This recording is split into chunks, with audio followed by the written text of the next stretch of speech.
The Secret Garden. Chapter 21. Ben Weatherstaff. One of the strange things about living in the world is that it is only now and then one is quite sure one is going to live forever and ever and ever. One knows it sometimes, when one gets up at the tender, solemn dawn time, and goes out and stands alone and throws one's head far back, and looks up, and watches the pale sky slowly changing and flushing and marvelous unknown things happening, until the east almost makes one cry out, and one's heart stands still at the strange, unchanging majesty of the rising of the sun, which has been happening every morning for thousands and thousands and thousands of years. One knows it then for a moment or so. And one knows it sometimes when one stands by oneself in a wood at sunset, and the mysterious deep gold stillness slanting through and under the branches seems to be saying slowly again and again something one cannot quite hear, however much one tries. Then sometimes the immense quiet of the dark blue at night, with millions of stars waiting and watching, makes one sure. And sometimes a sound of far-off music makes it true. And sometimes a look in someone's eyes. And it was like that with Colin, when he first saw and heard and felt the springtime inside the 4 high walls of a hidden garden. That afternoon the whole world seemed to devote itself to being perfect and radiantly beautiful and kind to one boy. Perhaps out of pure heavenly goodness, the spring came and crowded everything it possibly could into that one place. More than once, Dickon paused in what he was doing and stood still with a sort of growing wonder in his eyes, shaking his head softly. It is gradely," he said. "I'm 12 going on 13, and there's a lot o' afternoons in 13 years, but seems to me like I never seed one as gradely as this 'ere." "Aye, it is a gradely one," said Mary, and she sighed for mere joy. "I'll warrant it's the gradelest one as ever was in this world." "Does the think," said Colin with dreamy carefulness, "as happen it was made like this air all o' purpose for me?" "My word," cried Mary admiringly, "that there is a bit o' good Yorkshire. Thou'rt shaping first rate, that thou art." And delight reigned. They drew the chair under the plum tree, which was snow-white with blossoms and musical with bees. It was like a king's canopy, a fairy king's. There were flowering cherry trees near, and apple trees whose buds were pink and white, and here and there one had burst open wide. Between the blossoming branches of the canopy, bits of blue sky looked down like wonderful eyes. Mary and Dickon worked a little here and there, and Colin watched them. They brought him things to look at, buds which were opening, buds which were tight closed, bits of twig whose leaves were just showing green, the feather of a woodpecker which had dropped on the grass, the empty shell of some bird early hatched. Dickon pushed the chair slowly round and round the garden, stopping every other moment to let him look at wonders springing out of the earth or trailing down from trees. It was like being taken in state round the country of a magic king and queen and shown all the mysterious riches it contained. "I wonder if we shall see the robin?" said Colin. "They'll see him often enow after a bit," answered Dickon. "When the eggs hatches out the little chap, he'll be kep' so busy it'll make his head swim. They'll see him flying backward and for'ard, carrying worms nigh as big as himsel', and that much noise going on in the nest when he gets there, as fair flusters him, so as he scarce knows which big mouth to drop the first piece in, and gaping beaks and squawks on every side. Mother says, as when she sees the work, a robin has to keep them gaping beaks filled, she feels like she was a lady with nothing to do. She says she's seen the little chaps when it seemed like the sweat must be dropping off 'em, though folk can't see it. This made them giggle so delightedly that they were obliged to cover their mouths with their hands, remembering that they must not be heard. Colin had been instructed as to the law of whispers and low voices several days before. He liked the mysteriousness of it and did his best, but in the midst of excited enjoyment, it is rather difficult never to laugh above a whisper. Every moment of the afternoon was full of new things, and every hour the sunshine grew more golden. The wheeled chair had been drawn back under the canopy, and Dickon had sat down on the grass and had just drawn out his pipe when Colin saw something he had not had time to notice before. "That's a very old tree over there, isn't it?" he said. Dickon looked across the grass at the tree, and Mary looked, and there was a brief moment of stillness. "Yes," answered Dickon after it, and his low voice had a very gentle sound. Mary gazed at the tree and thought.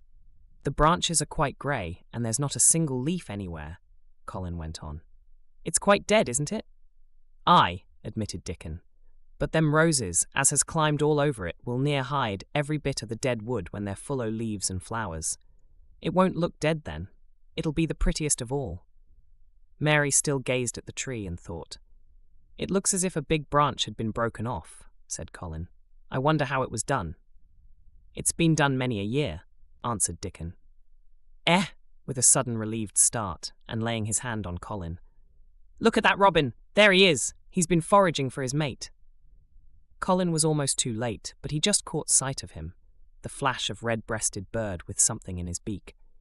He darted through the greenness and into the close-grown corner and was out of sight. Colin leaned back on his cushion again, laughing a little. "He's taking her tea to her. Perhaps it's 5 o'clock. I think I'd like some tea myself." And so they were safe. "It was magic which sent the robin," said Mary secretly to Dickon afterward. "I know it was magic." For both she and Dickon had been afraid Colin might ask something about the tree whose branch had broken off 10 years ago, and they had talked it over together, and Dickon had stood and rubbed his head in a troubled way. "We mun look as if it wasn't no different from the other trees," he had said. "We couldn't never tell him how it broke, poor lad. If he says anything about it, we mun. We mun try to look cheerful." "Aye, that we mun," had answered Mary, but she had not felt as if she looked cheerful when she gazed at the tree. She wondered and wondered in those few moments if there was any reality in that other thing Dickon had said. He had gone on rubbing his rust-red hair in a puzzled way, but a nice, comforted look had begun to grow in his blue eyes. "Mrs. Craven was a very lovely young lady," he had gone on rather hesitatingly. "And mother she thinks maybe she's about Misselthwaite many a time looking after Mester Colin, same as all mothers do when they're took out of the world. They have to come back, tha sees. Happen she's been in the garden, and happen it was her set us to work, and told us to bring him here." Mary had thought he meant something about magic. She was a great believer in magic. Secretly, she quite believed that Dickon worked magic, of course good magic, on everything near him, and that was why people liked him so much, and wild creatures knew he was their friend. She wondered, indeed, if it were not possible that his gift had brought the robin just at the right moment when Colin asked that dangerous question. She felt that his magic was working all the afternoon and making Colin look like an entirely different boy. It did not seem possible that he could be the crazy creature who had screamed and beaten and bitten his pillow. Even his ivory whiteness seemed to change. The faint glow of colour which had shone on his face and neck and hands when he first got inside the garden really never quite died away. He looked as if he were made of flesh instead of ivory or wax. They saw the robin carry food to his mate 2 or 3 times, and it was so suggestive of afternoon tea that Colin felt they must have some. "Go and make one of the men's servants bring some in a basket to the rhododendron walk," he said. "And then you and Dickon can bring it here." It was an agreeable idea, easily carried out, and when the white cloth was spread upon the grass, with hot tea and buttered toast and crumpets, a delightfully hungry meal was eaten, and several birds on domestic errands paused to inquire what was going on, and were led into investigating crumbs with great activity.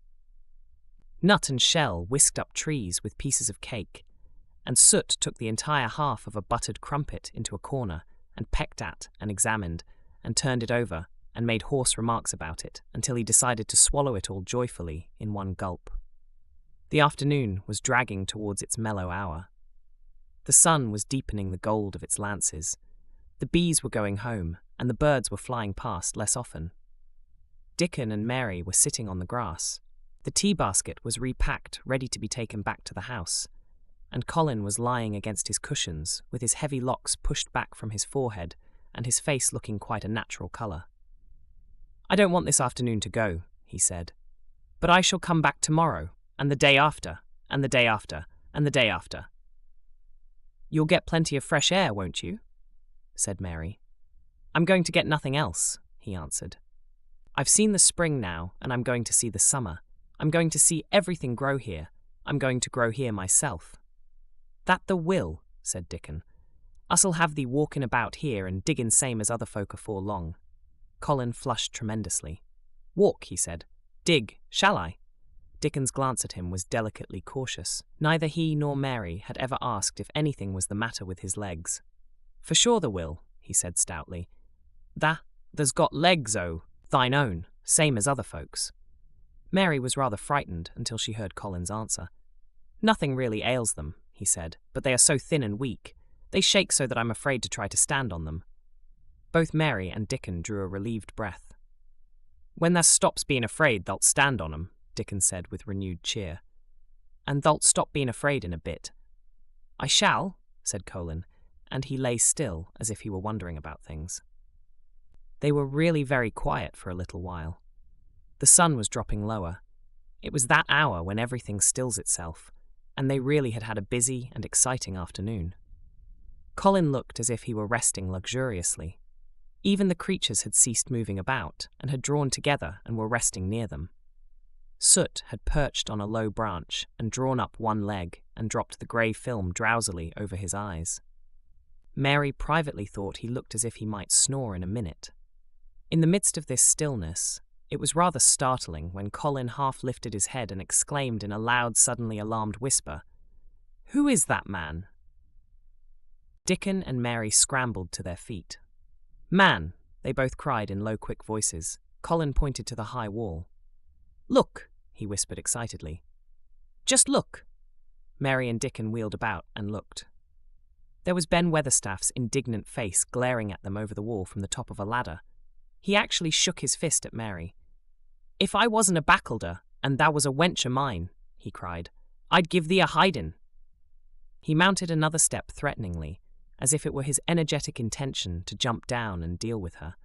But as she came toward him, he evidently thought better of it, and stood on the top step of his ladder, shaking his fist down at her.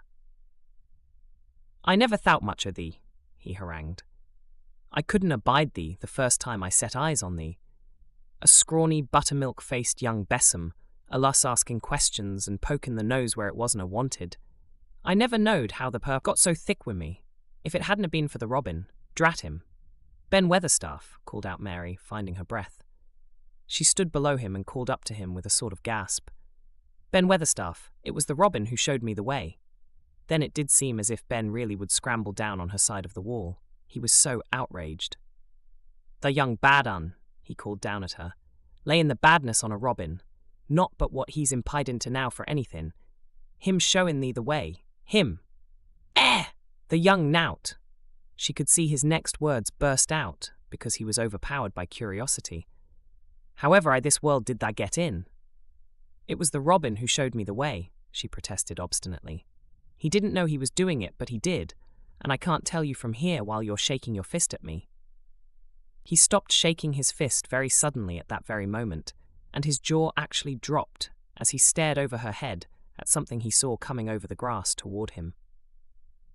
At the first sound of his torrent of words, Colin had been so surprised that he had only sat up and listened as if he were spellbound.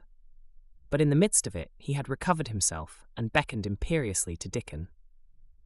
"Wheel me over there," he commanded.